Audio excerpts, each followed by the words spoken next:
Welcome to Shukla study point. आप सभी का स्वागत है आपके अपने YouTube channel Shukla study point में। मैं शिवम शुक्ला आप सभी दोस्तों का हार्दिक स्वागत करता हूं। आज के वीडियो के अंदर हम लोग बात करेंगे प्राचीन इतिहास चैप्टर 2 के बारे में, जो कि बीए प्रथम सेमेस्टर से संबंध रखते होंगे। अब ये चैप्टर का नाम जो है आपके है वैदिक साहित्य, रामायण और महाभारत है। वैदिक साहित्य में कुछ तथ्य हैं, उनके बारे में समझने का प्रयास करेंगे।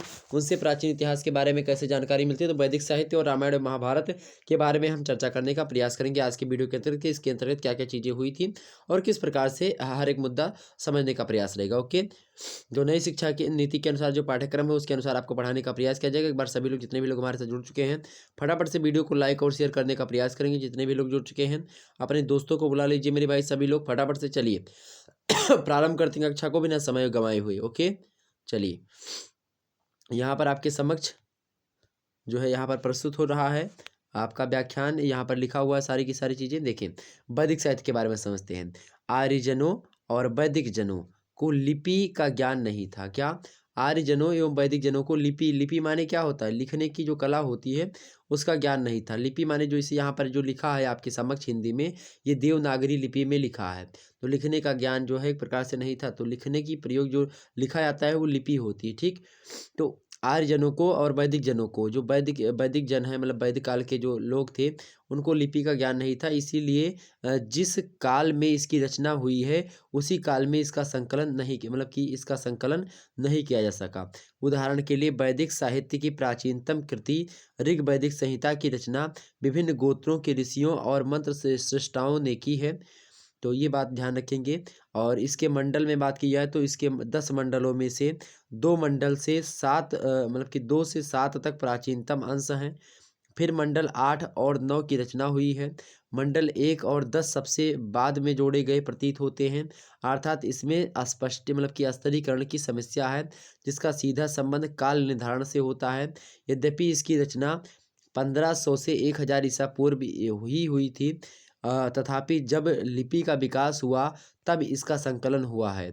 वैदिक साहित्य के अंतर्गत 4 वेद आते हैं, जैसे कि वैदिक संहिता या श्रुति। दूसरा आपका हो गया जो है ऋग्वेद, मंत्र प्रधान है इसमें। ठीक है, इसमें क्या है भाई, ऋग्वेद जो है मंत्र प्रधान है, मतलब मंत्र इसमें बताए गए हैं। यजुर्वेद में यज्ञ विधियों के बारे में बताया गया, यज्ञ विधियों से संबंधित है। अथर्ववेद में जादू मंत्र चिकित्सा ये सब बताया गया है। और सामवेद की बात की जाए तो सामवेद जो है वो सबसे प्रमुख वेद है। ऋग्वेद की रचना कब हुई? ऋग्वेद की रचना सप्त सैंधव प्रदेश में 1500 से 1000 ईसा पूर्व के आसपास की मानी जाती है। तथा बाद में मतलब कि बाद के वेदों तथा अन्य साहित्य की रचना 1000 ईस्वी पूर्व से लेकर के 500 ईस्वी पूर्व जो है कुरु पंचाल के क्षेत्र में मानी जाती है। वेदों की टीका के रूप में ब्राह्मण ग्रंथ, अर्थात ब्राह्मण ग्रंथों में ऐतरेय ब्राह्मण ग्रंथ, शतपथ ब्राह्मण ग्रंथ, गोपद ब्राह्मण ग्रंथ ये सब इत्यादि जो है आते हैं। लिखे गए ब्राह्मण ग्रंथ जो कि वेदों की टीकाएँ हैं, मतलब वेदों का स्पष्टीकरण, वेदों को समझने के लिए सरल भाषा में जो है ब्राह्मण ग्रंथ लिखे गए, कई ऐतरेय, शतपथ, गोपद ये सब। ओके, प्रत्येक ब्राह्मण जो एक वेद से संबंध है। ऐतरेय और जो है कौशिक मतलब कि कौशिकी की जो ब्राह्मण जो ग्रंथ हैं वो ऋग्वेद से संबंध रखते हैं। शतपथ ब्राह्मण जो है वो यजुर्वेद से संबंध रखता है। पंचविंश जो ब्राह्मण है वो सामवेद से संबंध रखता है। जबकि गोपद ब्राह्मण जो ग्रंथ है वो अथर्ववेद से संबंधित है। ओके, तो इन सभी को समझने के लिए ब्राह्मण ग्रंथ रटेंगे, जो कि हमने आपको बता दिया कौन कौन से किससे संबंधित है। ओके, आगे समझिए। आरण्यक ग्रंथ भी संहिता अर्थात वेद, संहिता वेद। ओके, संहिता को ही वेद कहा जाता था। तो आरण्यक ग्रंथ भी संहिता अर्थात वेद और ब्राह्मण से संबंध रखते हैं। इसमें दार्शनिक और तथ्यात्मक बातें हैं। प्रमुख मतलब आरण्यक ग्रंथ हैं ऐतरेय, तैत्तिरीय और मैत्रायणी। ओके, ये प्रमुख आरण्यक ग्रंथ है, ऐतरेय, तैत्तिरीय और मतलब मैत्रायणी। ओके, उपनिषद दार्शनिक ग्रंथ है। इसकी संख्या कितनी है? 108 है। छंदोग्य जो है उसके बाद में क्या है? बृहदारण्यक, और उसके बाद में कठ इत्यादि तमाम सारे हैं। वेदों का अंतिम भाग वेदांग कहलाता है। वेदांग कितने हैं? तो भाई वेदांगों की संख्या कितनी है? 6 है।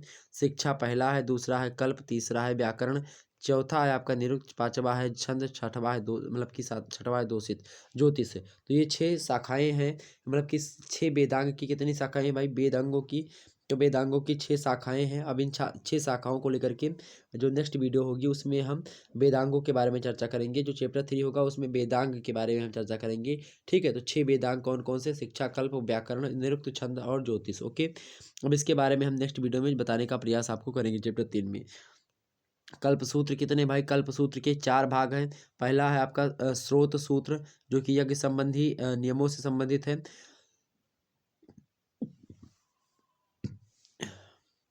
सॉरी, दूसरा आपका जो सूत्र है वो कौन सा है?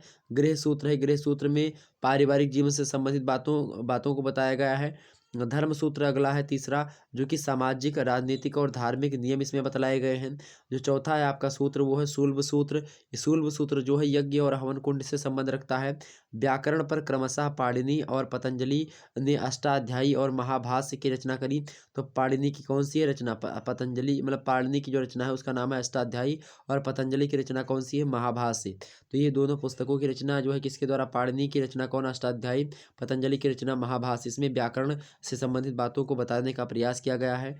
आगे पतंजलि ने महाभाष्य की रचना पाणिनि के अष्टाध्यायी की टीका के रूप में भी की, मतलब में की थी। यास्क ने निरुक्त की रचना करी, जिसमें शब्दों की व्युत्पत्ति पर विचार भी किया गया। तो ये सब वैदिक साहित्य के बारे में ही बता रहे हैं। उपवेद के अंतर्गत विभिन्न विषयों से संबंधित ग्रंथ भी लिखे गए, जैसे आयुर्वेद हो गया, चिकित्सा से संबंधित है। धनुर्वेद होगा, युद्ध कला से संबंधित है। गंधर्व वेद होगा, संगीत कला से संबंधित है। शिल्प वेद हो गया आपका, वास्तुकला से संबंध रखता है। षट दर्शन हो गया आपका, न्याय, वैशेषिक, सांख्य, योग, पूर्व मीमांसा और उत्तर मीमांसा। ये षट दर्शन है। षट माने होता है 6, दर्शन माने होता है विचार। तो 6 विचार जो है, पहला विचार न्याय, दूसरा विचार वैशेषिक, तीसरा विचार सांख्य, चौथा है योग, और जो है पांचवा है आपका पूर्व मीमांसा, और जो है छठवा है आपका उत्तर मीमांसा। ये 6 दर्शन है। 6 दर्शन जो है विचार मोस्ट इंपॉर्टेंट है। न्याय, वैशेषिक, सांख्य, योग, पूर्व मीमांसा और उत्तर मीमांसा, ये 6 दर्शन है। तो ये सब याद कर लीजिएगा। हमने जो जो चीज़ें आपको बताई बहुत सारी। उपवेद हमने बताई कितने? आयुर्वेद हो गया, ये धनुर्वेद होगा, गंधर्व वेद होगा, शिल्प वेद हो गया, और षट दर्शन। ये जो है एक प्रकार से 1 2 3 4 5 5 जो है आपके उपवेद हैं।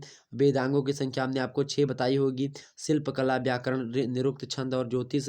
कल्प सूत्र कितने हैं? 4 होते हैं आपके। स्रोत सूत्र, गृह सूत्र, धर्म सूत्र और शूल्ब सूत्र। ओके, ये सब चीज़ें क्लियर हो गई। व्याकरण संबंधी ग्रंथ आपका अष्टाध्यायी और महाभाष्य हो गए, और उसी प्रकार से आरण्यक ग्रंथ भी हमने आपको बताए थे।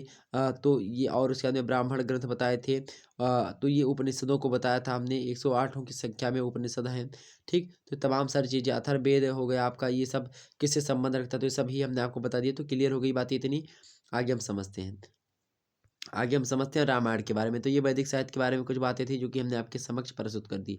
अब रामायण के बारे में हम लोग समझने का प्रयास करते हैं। ओके, रामायण के बारे में समझते हैं कि आखिरकार रामायण में किन किन बातों का वर्णन किया गया है, या रामायण जो है वो किस के लिए प्रसिद्ध है, और क्या क्या चीज़ें हैं इसमें, कब रचना हुई। रामायण जो महाभारत, मतलब कि जो वाल्मीकि, महर्षि वाल्मीकि के द्वारा लिखित है रामायण, उसके बारे में। वाल्मीकि रामायण की रचना संभवतः ईसा की 5वीं शताब्दी पूर्व में शुरू हुई थी।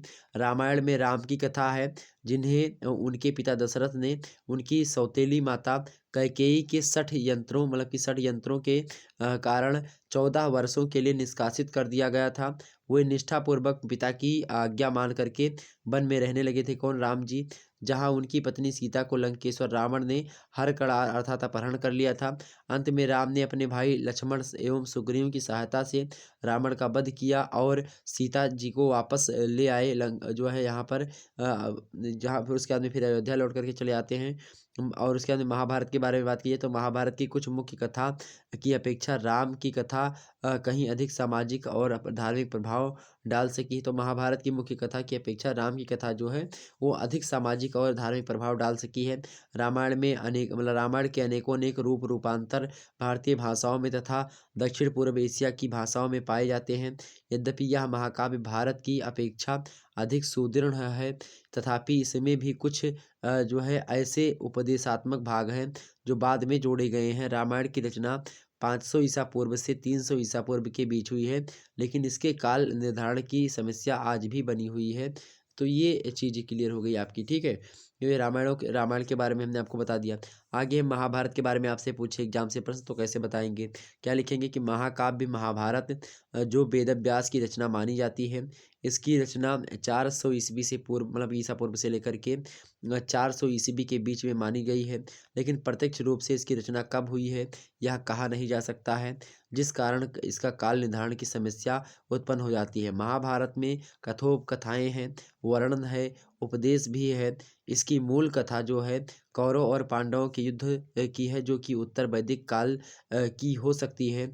इसके विवरणात्मक अंश का उपयोग जो है मतलब वेदोत्तर काल के संदर्भ में किया जा सकता है, मतलब वेदों के बाद वाले काल में।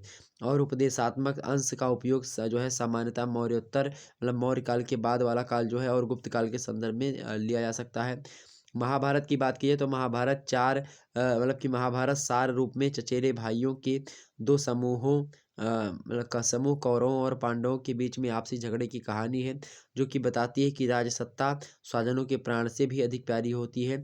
यद्यपि धृतराष्ट्र द्वारा छोड़े गए राज्य के उत्तराधिकारी पांडव थे, फलतः कौरवों और कृष्ण संबंधित पांडवों के बीच लंबी बंधुघाती लड़ाई हुई। अंत में कौरवों को हार कर मतलब कि को हरा करके पांडव क्या हो जाते हैं, विजयी हो जाते हैं। और महाभारत का युद्ध जो है कुल मिलाकर कितने दिनों तक चला था, तो कुल मिलाकर के 18 दिनों तक महाभारत का युद्ध चला, महाभीषण युद्ध हुआ। मेरे प्यारे दोस्तों आपको बता दूं कि जो युद्ध था 18 दिनों तक चला, जिसमें आप देखेंगे बड़े बड़े पराक्रमी योद्धा आए, बर्बरीक जैसे घटोत्कच जैसे महान योद्धा जो है जो है इसी में मतलब हालांकि घटोत्कच लड़े थे, लेकिन बर्बरीक जो थे घटोत्कच के लड़के थे वो नहीं लड़े थे, जो आज खाटू श्याम के नाम से प्रसिद्ध हैं। खाटू श्याम जो है वो बर्बरीक की का सर ही है, वहीं पर पूजा जाता है। ठीक, दानी बर्बरीक। ठीक, तो वही चीज़ यहाँ पर समझिए। तो ये थी महाभारत के बारे में कुछ बातें। तो ऐसी एग्जाम से प्रश्न पूछे तो आसानी से आप लिख सकते हैं, कोई दिक्कत की बात उसमें नहीं होनी चाहिए। तो ये क्लियर हो गई आपकी।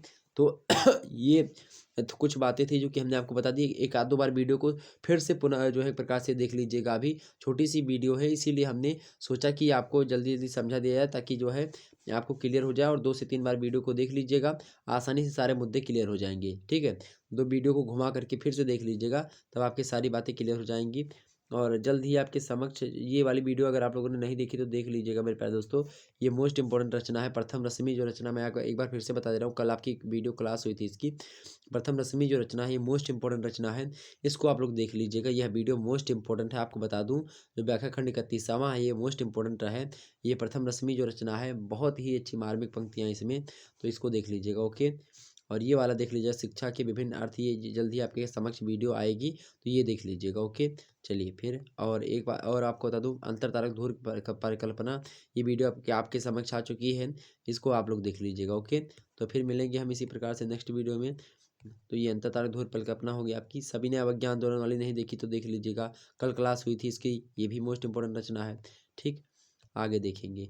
ये अर्थशास्त्र की क्लास हुई थी, तो अर्थशास्त्र चैप्टर 1 की क्लास जो है कल ही हो गई थी, उसको देख लीजिएगा। और चैप्टर 2 की क्लास जो है आज हुई है, इसको भी देख लीजिएगा, मोस्ट इंपॉर्टेंट है रचना। ठीक है, तो ये क्लियर होगी आपकी बातें। तो चलिए फिर मिलेंगे हम इसी प्रकार से नेक्स्ट वीडियो में, तब तक के लिए जय हिंद जय भारत। आप सभी का बहुत बहुत धन्यवाद हमारे साथ जुड़ने के लिए। इसी प्रकार से अपना प्यार दुलार लगातार बनाए रखें।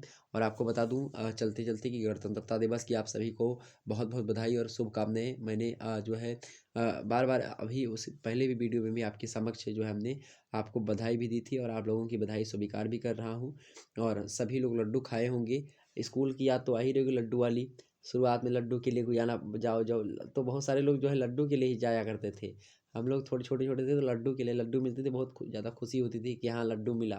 और मोतीचूर वाला जब मिलता था बहुत प्रसन्नता होती थी कि हाँ उसमें जो है उसमें जो बिया पड़ी रहती है, बीज जिसको कहते हैं, तो वो बीज जो रहती है किसकी, तरबूज की रहती है, किसी की रहती है, वो बहुत ज़्यादा अच्छी लगती है जब उसमें खाओ तो अच्छी। चलिए फिर झंडारोहण करिए और लड्डू खाइए, एंजॉय करिए। कल जो है प्रकार से कल के दिन भारत का संविधान जो है पूर्ण रूप से लागू हुआ था। और देश जो है कहीं ना कहीं पे ये त्यौहार जो है सभी को मनाना चाहिए, सभी लोग मिलजुल करके मनाएं, ताकि जो है एक प्रकार से भाईचारा भी बना रहे और देश अपना आगे बढ़े। एकता में बल है और एकता से ही सब कुछ संपन्न हो सकता है। ओके, चलिए फिर मिलते हैं नेक्स्ट वीडियो में, तब तक के लिए जय हिंद जय भारत। आप सभी को बहुत बहुत धन्यवाद हमारे साथ जुड़ने के लिए, बहुत बहुत धन्यवाद।